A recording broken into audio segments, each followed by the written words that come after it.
All right, Trey, today we're doing hammock interviews and talking about our time in the Dominican Republic. So tell us a little bit about it. Well, the Dominican Republic is excellent. We went to two different cities there. One was called Samana, and it was in the northeast part of the Dominican Republic, situated in a big bay called the Samana Bay. So that produced a unique sort of sea state environment. And then we rounded the eastern coast of the Dominican Republic and went down to the southeast part to a place called Punta Cana, really to a city called Cap Cana that was right by Punta Cana. Punta Cana is a popular tourist destination, so it was a little bit different feel. The area around Samana was mountainous and was had a very unique, authentic vibe to it. The area around Punta Cana was a little bit more touristy, less mountainous, more plainsy, and more beachy. What about moving around? We only moved twice in the Dominican Republic. We got there, we moved one more time, and then we left. Why is that? Yeah, so in stark contrast to the Bahamas, where we moved around all the time freely, went from Anchorage to Anchorage and went wherever we wanted to go if the weather would allow. The Dominican Republic is very different. You are not allowed to move from port to port unless you clear it with the Armada, which is basically the Navy and Coast Guard kind of wrapped into one, as I understand it. So you had to actually check out of each city. So like you might have to check out of each country and then check into another country, you had to do that every time you moved to a different port. So we only did that once. It wasn't a big process, but it was one that you had to go through, and you had to wait for the Armada people, the customs people, the immigration people, and they all kind of showed up in force, particularly in Punta Cana. A little bit intimidating, and they weren't terribly intimidating. It was a well-run process, but it was much more robust of a process than it has been anywhere else we've been. Cool. Thanks.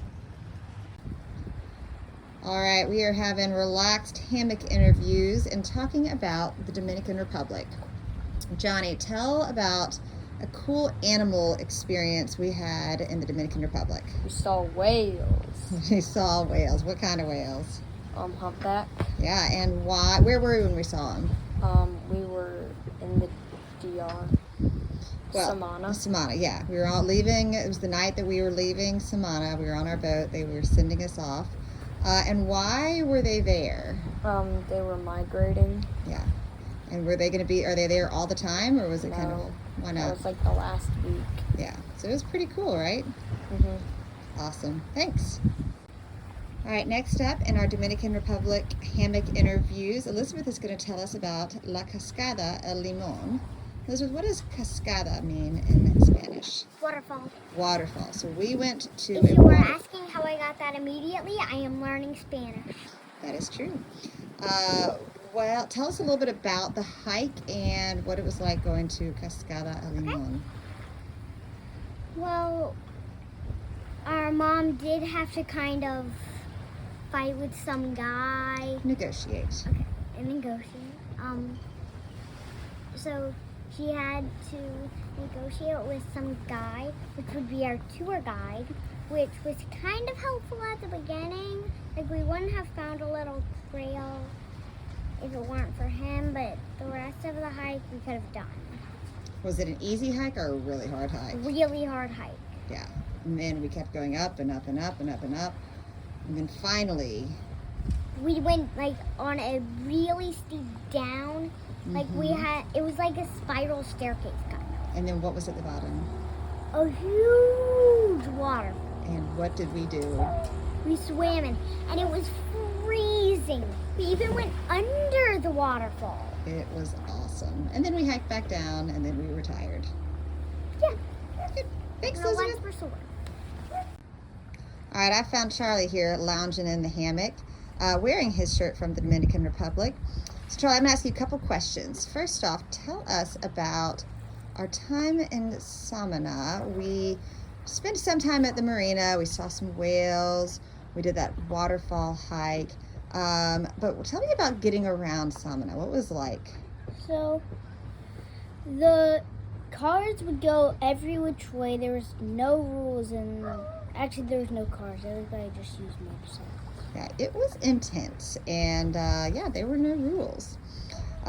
So we had lots of cultural experiences in Samana, and then when we made our way down to Punta Cana, one of our favorite experiences was our hike in Parque Nacional Cotubanama. Well, tell us about that hike. So in these caves, we had to walk about an hour and a half to get there. And once we get there, there's like a bunch of caves next to each other. We saw bats and owls, and in the last room we saw an owl or two. And yeah, it was really fun. Cool. All right, everybody, adios. Adios.